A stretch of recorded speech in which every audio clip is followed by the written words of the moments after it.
We are wrapping up our WTAE alumni series with a person who I'm sure is the only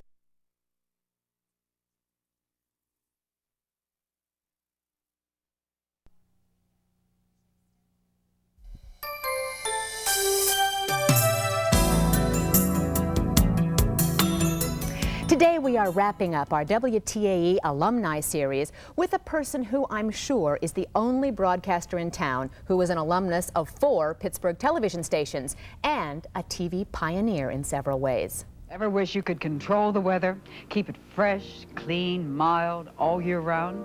Well, you can, if you live in a total electric home. There's a great deal being written these days about preventative medicine.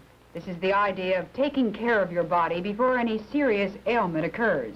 About 250 students gathered peacefully on the lawn in front of the Cathedral of Learning for an outdoor rally sponsored by the University of Pittsburgh chapter of SDS. 20 seconds.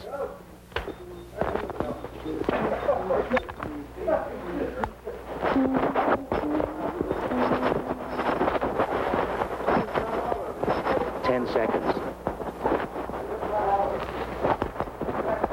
Now you're on. Hi. It's a cloudy day in Pittsburgh. It was cold this morning, but the temperature will be going up this afternoon. Nothing like live TV. The crew, you know what they used to do? They would put the lavalier in the freezer and then they'd wait until the last minute and hand it to me. And it would be so cold when I'd have to feed it up through my sweater. Oh. Well, anybody who doesn't know, this is Eleanor Schano, Feeney, a woman who did pioneer all kinds of things in Pittsburgh television. Liz. 40 years you've been doing this. Yeah, and I was honest. I was a kid when I started. Yeah. A child television anchor. It was so different then, Liz. Well, you were not only the first female news reporter in town. Right here at WTAE. And you went on to be the first female anchor. It took you 24 years to put in enough time to be taken that way. They must have been tough years. They were tough years. They were very tough years for women because, first of all, women had to prove themselves. When I worked here, and I came here in 1958, Jennifer, my first daughter, was born in April of '58, and I left KDKA at the time. And this station, Channel 4, went on the air in September of 1958, and I came here. And I was actually hired as the weather girl for the Bell Telephone Company. And that was a great big achievement in those days because that was about as much as they thought a woman could do. I mean, you might be able to do the weather. There was not one woman in the Channel 4 newsroom for 12 years. I was the only one for 12 years. I walked in today and I said to Adam, how many women do you have here? He said, oh, I don't know. They're mostly all women. He said about 20 or 30. So it has changed. And you wore, back when you were a weather girl, and when no one minded being called a weather girl, you did a different color wig for every forecast? Oh, we did. No, we did all kinds of funny things. Okay, here you are. What did this mean? Oh, I think that meant, it was kind of ridiculous, didn't it? Remember, I think this was hot, muggy weather. Hot, muggy, and then we'd wear cool blonde if the weather was going to be cool. And then sultry. Hot and sultry was always a brunette, a pretty, brunette like Liz. There you go. Yeah. You have seen so many things change. You have seen so many major changes in the world. You interviewed Khrushchev and JFK and Kennedy and Jackie, and the list just goes on and on and on. Because again, when I started here as a news reporter, I was the only female news reporter in the city. So it gave me an opportunity very early on, and they didn't even want to hire me as a news reporter. But I was so naive in those days, Liz, that I didn't even realize what gender bias was. And I was sitting in the newsroom one day, and there was a motorcycle rape victim being arraigned in Wilkinsburg, and there wasn't a reporter around, and I grabbed a cameraman and I said, I'll go. Well, it turned out I was the only one that got the story because I was able to go into the ladies' room and interview her.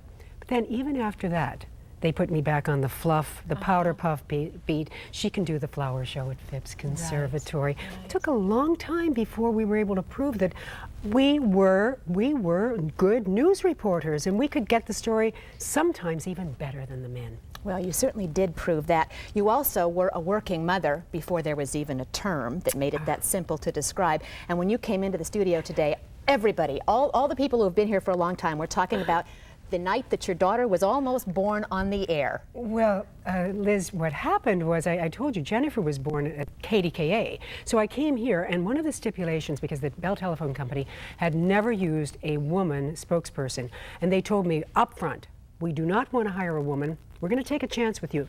Why don't you want to hire a woman?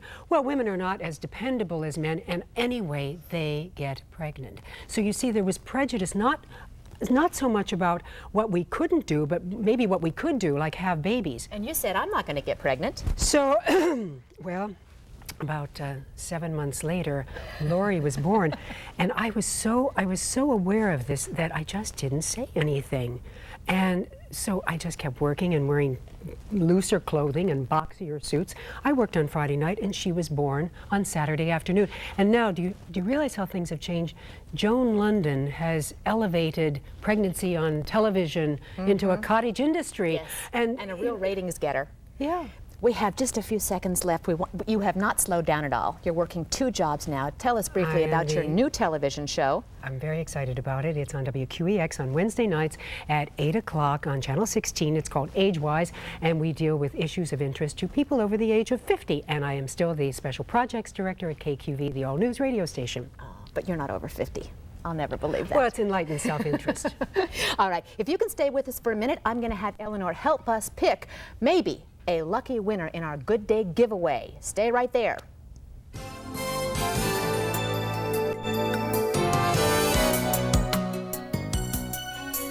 Join us Monday on Good Day Pittsburgh to see the high fashion of designer Mary McFadden.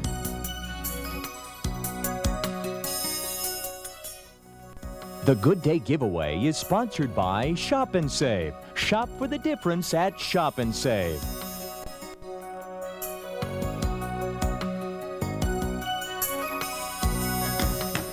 All right, Eleanor and I are mixing. Where's the door? Here it comes, here it comes. Here's right the door. There. Okay. You reach in there and pull out one person. I'm hoping this is the day. Everybody's sitting at home, relaxing after a big Thanksgiving, and maybe this is our lucky person who will remember the amount. Now, let me see if I can remember the amount. All right.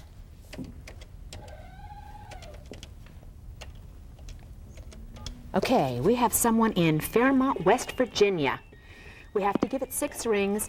If you have not already entered the contest, you can do that at any Shop and Save store. Just fill out one of the coupons, drop it off at the store, or you can send us a postcard. 1 ring. We're having such a hard time giving this money away. Fairmont, Hi, is this Velda Musgrove? Yes. Hi, Velda. It's Liz Miles calling from Good Day Pittsburgh. Have you been watching the show today?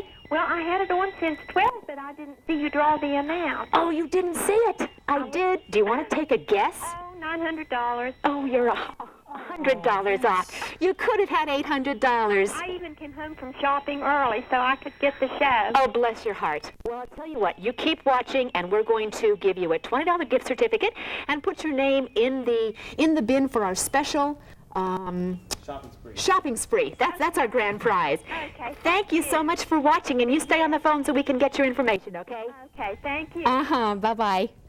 Almost. She even came home early to watch the show. I was going to put my fingers up like this, you but I can't didn't do think that. you were allowed to do that. All right. We're going to take a break, and we'll be right back.